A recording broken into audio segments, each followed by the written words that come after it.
Parliament central హాల్లో 75వ భారత రాజ్యాంగ దినోత్సవాలు ప్రారంభమయ్యాయి. ఇప్పుడు లైవ్ చూద్దాం.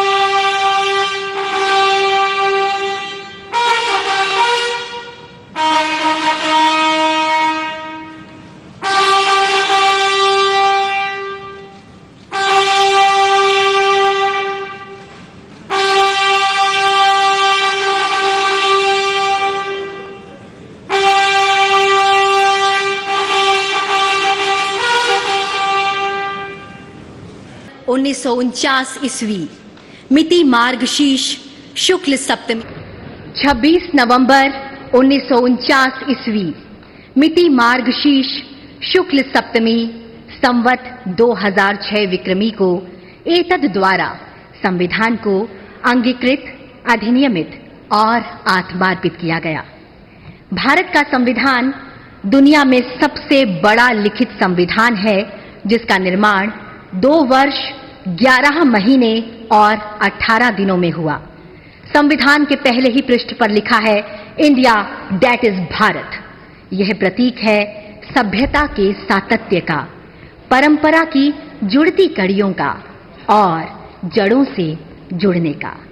और ये हम सभी के लिए बहुत हर्ष और गर्व की बात है कि इस वर्ष देश संविधान को अंगीकार किए जाने की 75वीं वर्षगांठ मना रहा है। सादर नमस्कार आप सभी माननीय विशिष्ट जनों का इस ऐतिहासिक केंद्रीय कक्ष में हार्दिक स्वागत, अभिनंदन एवं शत शत वंदन। इस कार्यक्रम को प्रारंभ करने हेतु मेरा सादर अनुरोध माननीय लोकसभा अध्यक्ष श्री ओम बिरला जी से कि आप स्वागत भाषण प्रस्तुत करें। संविधान सदन में आयोजित इस ऐतिहासिक संविधान दिवस कार्यक्रम में माननीय राष्ट्रपति जी, माननीय उपराष्ट्रपति जी, माननीय प्रधानमंत्री जी, सभी राजनीतिक दलों के नेतागण, माननीय सदस्यगण, आज संविधान दिवस उत्सव मनाने करोड़ों भारतीय वासियों का मैं हार्दिक स्वागत करता हूं, अभिनंदन करता हूं। 75 वर्ष पहले इसी दिन, इसी पवित्र स्थान पर हमारे संविधान को अंगीकृत किया था। माननीय राष्ट्रपति महोदय के नेतृत्व में संपूर्ण देश एक साथ मिलकर आज संविधान के प्रति कृतज्ञता प्रकट कर रहा है। आज करोड़ों देशवासी संविधान की प्रस्तावना का पाठ कर देश को आगे बढ़ाने का संकल्प लेंगे। माननीय प्रधानमंत्री जी की प्रेरणा से वर्ष 2015 में हमने 26 नवंबर को संविधान दिवस के रूप में मनाने का ऐतिहासिक निर्णय लिया था। हमारा संविधान हमारे मनुष्यों की वर्षों की तप, त्याग, विद्वता, सामर्थ्य और क्षमता का परिणाम है। इसी केंद्रीय कक्ष में लगभग 3 वर्षों के कठिन परिश्रम के बाद उन्होंने देश की भौगोलिक और सामाजिक विविधताओं को एक सूत्र में बांधने वाला संविधान बनाया। संविधान सभा में अलग अलग विचारधारा के लोग सदस्य थे। इसके बावजूद भी उन्होंने एक एक अनुच्छेद पर विचार किया, मंथन किया, पूरी गरिमा और मर्यादा से अपनी सहमति असहमति व्यक्त करते हुए संविधान की रचना की। सार्थक एवं गरिमापूर्ण संवाद की इस उत्कृष्ट परंपरा को हमें अपने सदनों में भी अपनाना चाहिए। हमारा संविधान देश में सामाजिक आर्थिक बदलाव का सुधार रहा है। कर्तव्य काल में हम सामूहिक प्रयासों से विकसित भारत की और मजबूती से आगे बढ़ रहे हैं।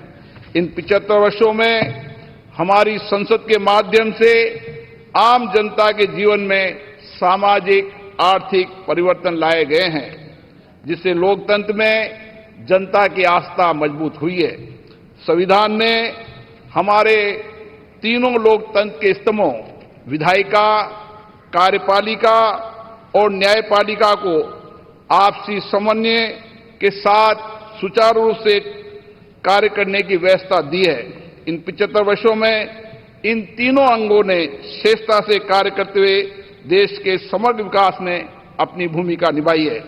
बाबा साहब अंबेडकर जी ने कहा था, हमारा संविधान एक ऐसा दस्तावेज होना चाहिए जो न केवल हमारे देश की स्वतंत्रता और समानता की रक्षा करे, बल्कि हमारे देश के लोगों को एक साथ लाने में भी मदद करे। हमें बाबा साहब अंबेडकर जी के इन्हीं शब्दों से हमारे महान संविधान निर्माताओं के भारतीय समाज के प्रति दृष्टिकोण को समझना चाहिए। हमारा संविधान वसुदेव कुटुंबकम यानी संपूर्ण विश्व एक परिवार है के सिद्धांत का अनुसरण करने की प्रेरणा देता है। संवैधानिक मूल्यों के प्रति हमारी गहरी प्रतिबद्धता है। विश्व पटल पर इसी कारण भारत की छवि बहुत मजबूत हुई है। मैं सभी माननीय सांसदों से आग्रह करूंगा कि वह अपने अपने क्षेत्रों में संविधान के अंगीकार होने के 75 वर्ष को जनता की सहभागिता के साथ एक उत्सव के रूप में मनाए, जिससे राष्ट्रप्रथम की भावना और अधिक सुदृढ़ हो। जय हिंद। धन्यवाद मान्यवर। माननीय विशिष्टगण, भारत दुनिया का सबसे बड़ा लोकतंत्र है और संविधान हमारा ग्रंथ है। आइए अब भारत के संविधान की महिमा पर आधारित एक फिल्म के माध्यम से जाने संविधान के निर्माण की इस ऐतिहासिक यात्रा और गौरवशाली सफर को।